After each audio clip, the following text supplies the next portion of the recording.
Jai Shri Mataji. Let us all bow down to Shri Mataji, raise our Mother Kundalini and put Bandhan.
Shri Ganesh Mantra.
Let us now listen to Shri Mataji's speech.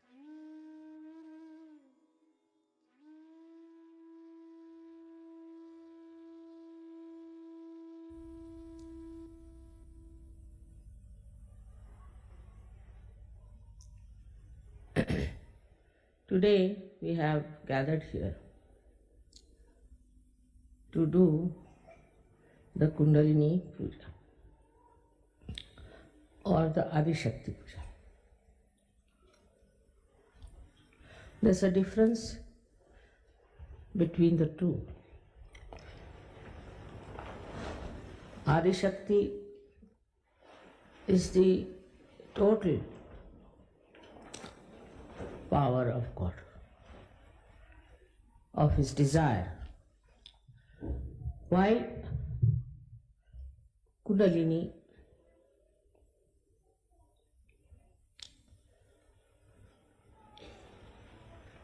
is the one that is reflected, part which is reflected in the human beings as Kundalini. So there's a difference between the Adi Kundalini and the Adi Shakti. Adi Shakti is the Parashakti, is the power which is beyond all the powers, which controls all the powers. And one of the powers of Adi Shakti is Kundalini.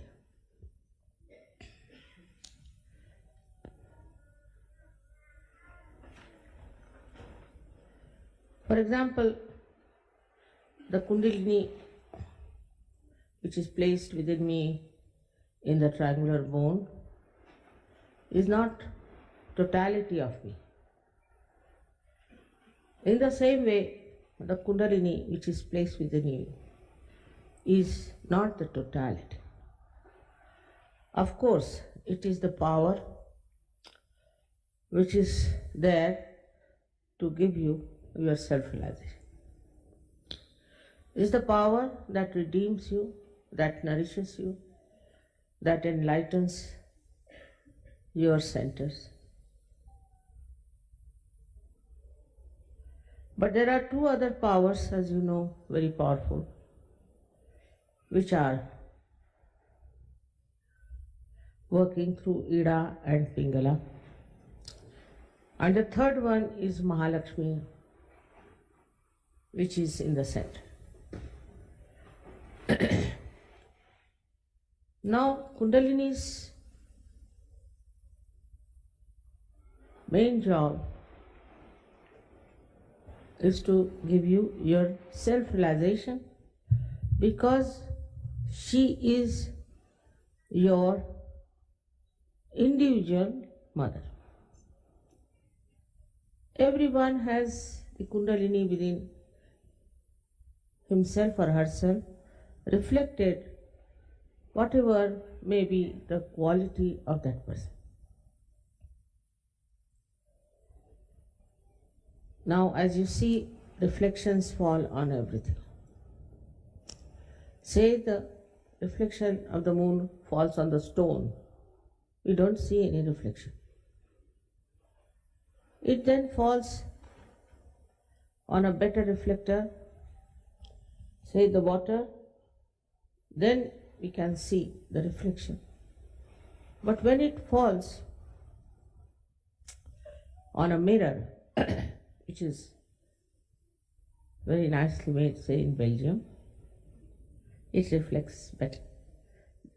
So that is how the reflection gradually goes on improving. In the same way, we have human beings who have different reflectors, but they can be improved and they can be made absolutely top class. It's possible. It depends. Now here it comes the two other powers that are within. The one power, which is the desire. Though the Kundalini, as we see, is the power of pure desire, that it doesn't want anything, but it wants to give you self-realization. The other two powers, one of them is the mundane desire. This mundane desire, if it becomes nothing but pure desire, then Kundalini has no problems from the left side. But if it is not a pure desire, but full of other desires, for example, the first desire of human beings, which comes from animals, I think, is food. He wants food to nourish himself. But human beings don't only take food to nourish, also for the taste of it or for the beauty of it, which is innately working in them. That's why we run after food which is very good, very tasty, all kinds of ideas we have. And there's no standard. Somebody can like this, somebody can like that. But the one who understands that the taste of the food is not important and can practice it, then it works. It works wonders. Because the lowest desire, which is of food, comes under your control.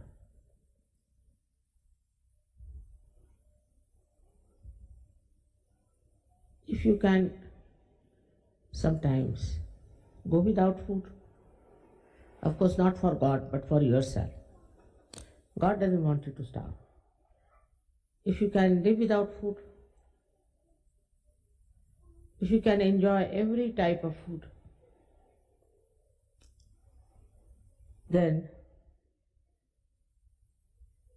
you have done a lot to improve the path of Sushumna for the Kundalini. I've seen in many cases that Kundalini just doesn't rise. She doesn't rise. Even if she rises, she falls back. This happens when a person is very self-indulgent.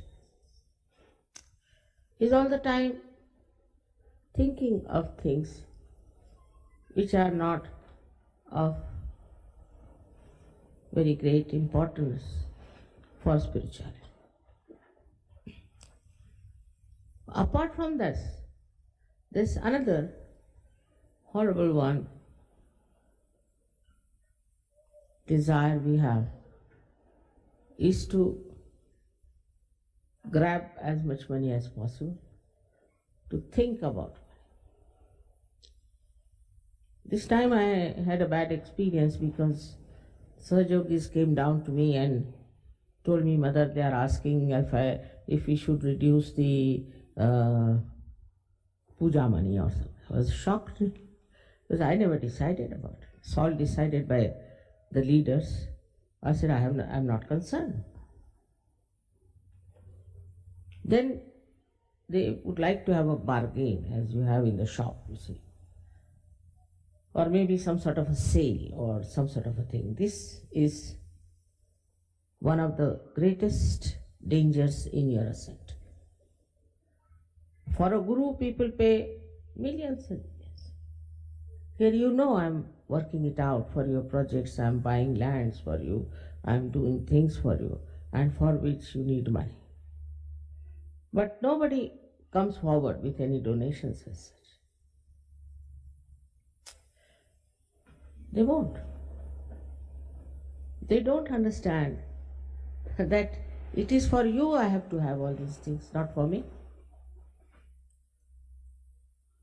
And they pestered people many a times like this.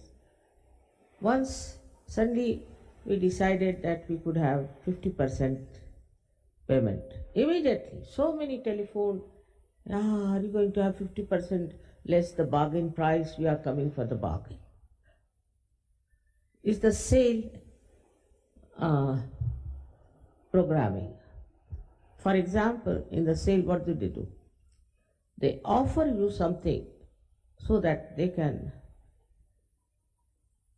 get a lot more customers or things like that. Sahaja Yoga is just the opposite of that. You don't have to give anything, but you get a lot.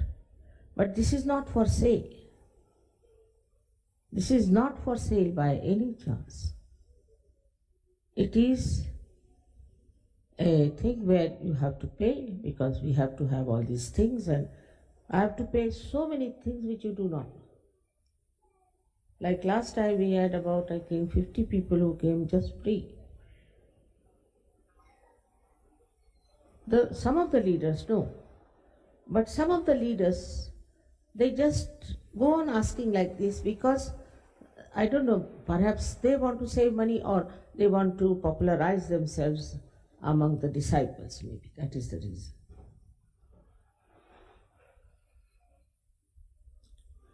So this thinking about money itself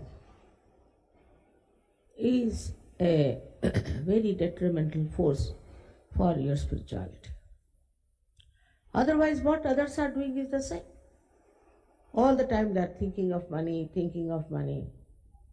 Now, if you are thinking of money and thinking of earning more for Sahaja Yoga, to help Sahaja Yoga, it's all right. But it is for your own ideas. In the West, it's very common. Not in India, I must tell you. India is a poor country. But one day, Yogi told me, Mother, I need some money for the school. I said, all right, I'll give you. No, he said, I'll collect. And he collected in one meeting 18 lakhs of rupees. Of course, I told him, now don't take it, I've got money to pay. Don't collect. But so much of money orientation all the time. Thinking about money, saving money, these things are absolutely against Sahaja. You can ask anyone how much I understand about money. I don't understand banking. I cannot count. Even £1,000 I cannot count. I'll count them 2,000 or 3,000. I don't know what I do. My brain goes off when it comes to money. I don't know how to count. I'm not worried about what money we have, what we have. What we have to do is, this money is here, let us do something about it.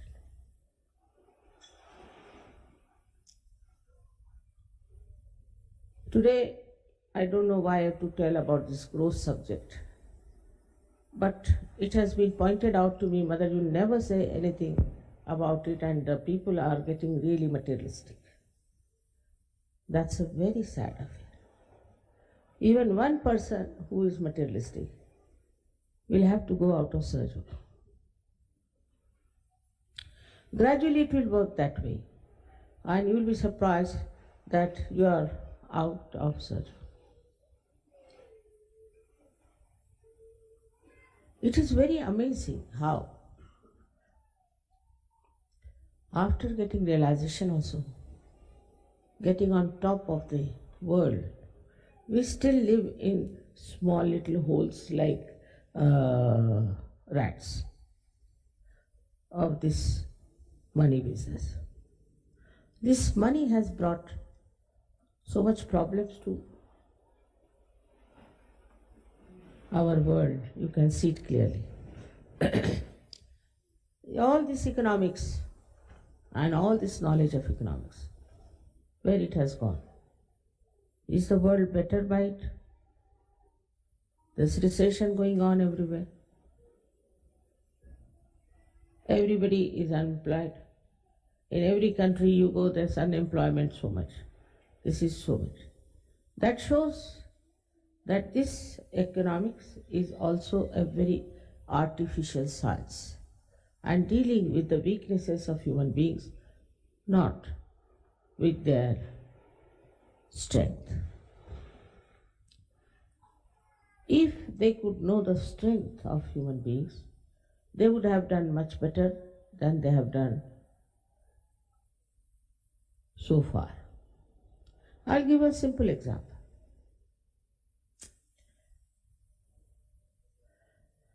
Now, we have very sophisticated places in the West, very sophisticated. You know, they have everything electrical, you push the button and everything is there. Especially in these modern planes, when I travel, I don't know which one to push because they are so slim and so delicate. You see, need a special artist to do that. All this is for what? For getting more money and more money and impressing people. But at the same time, people are fed up.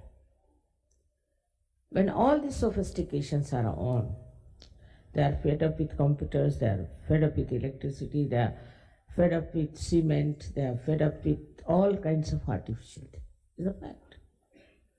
Much more in the West than in the developing countries. They're just fed up. Now, this is the force. This is the strength. Why are they fed up? They are fed up because they have realized it doesn't give you joy.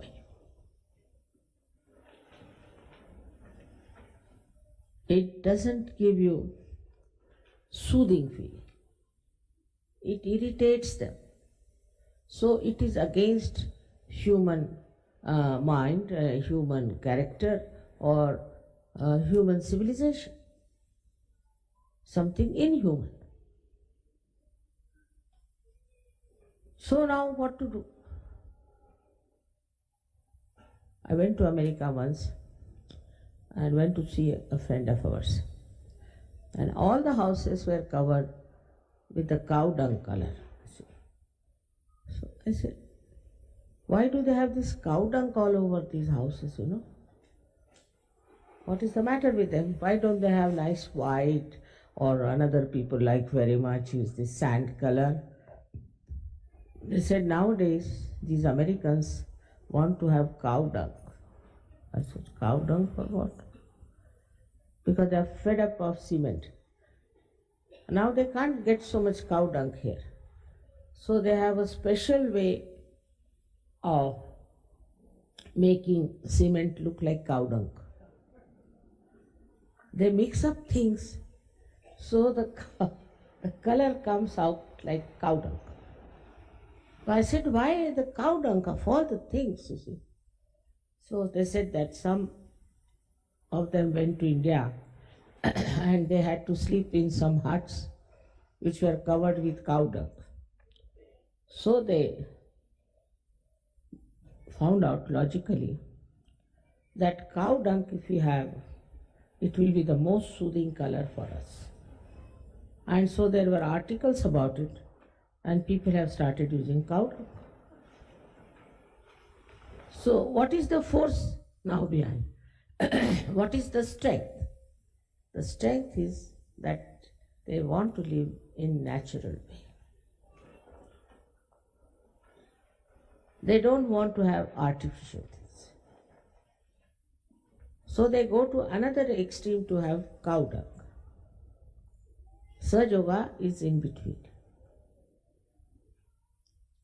Now, one has to understand that whether you put cow dung or you put cement or anything, it's not going to give you joy.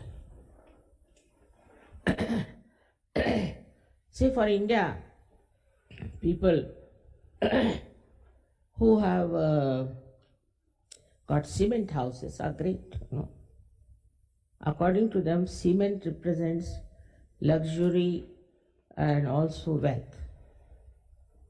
But in the West, if people see cement, my goodness, cement means to them it is something like a grave. So now, the positive thing that is in them is that they now want to live with the natural things.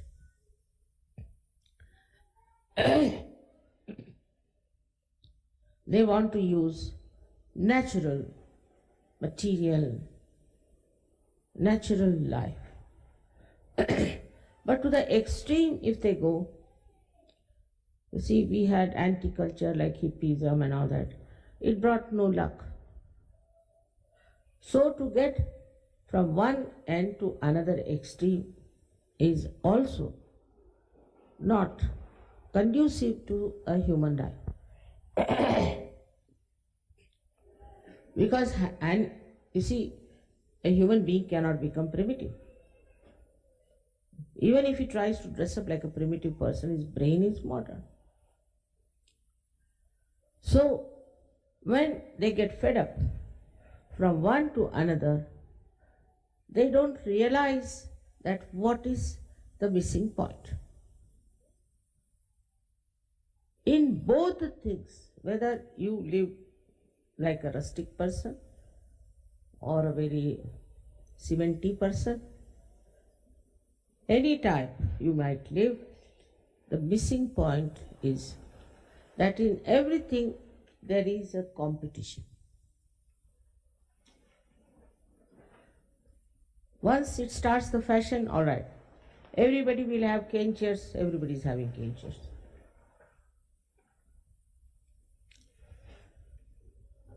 Now in this competition, they miss the point, is the joy. A person who is a realized soul will not desire whether it is cement or anything, doesn't matter, it's just the same. But it will come to his mind that all these artificial things are ruining human beings, so he'll say no. But he will not have hair like the primitive people. He'll not behave like primitive people and lead a very normal, natural life. So when the mind starts thinking something about it, it will never get to the point of joy from one end to another. So they think that they are going into a balance. They are going into Dharma.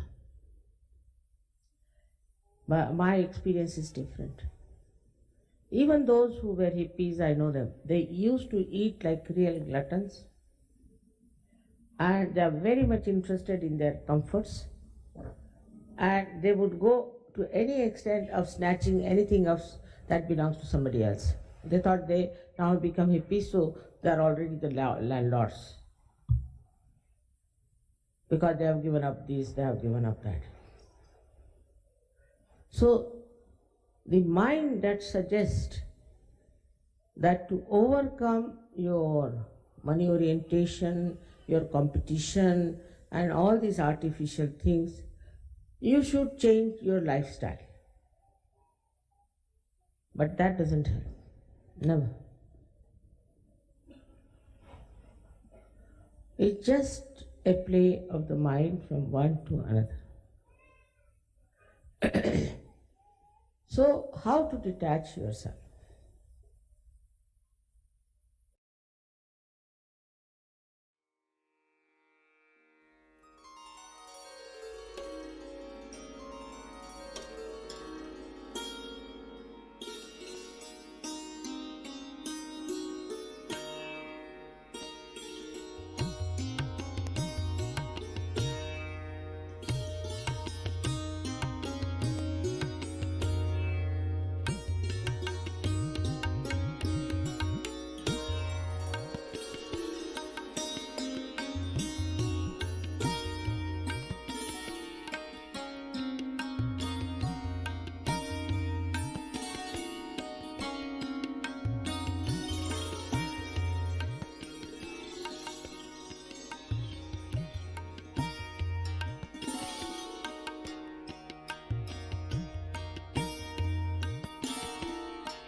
Mahamantras.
Thank you, Shamataji, for this beautiful morning meditation. Let us all bow down to Shamataji, raise our Mother Kundalini and Vatpad.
We will continue with our morning meditation tomorrow morning, same time. Jai Shri Mataji.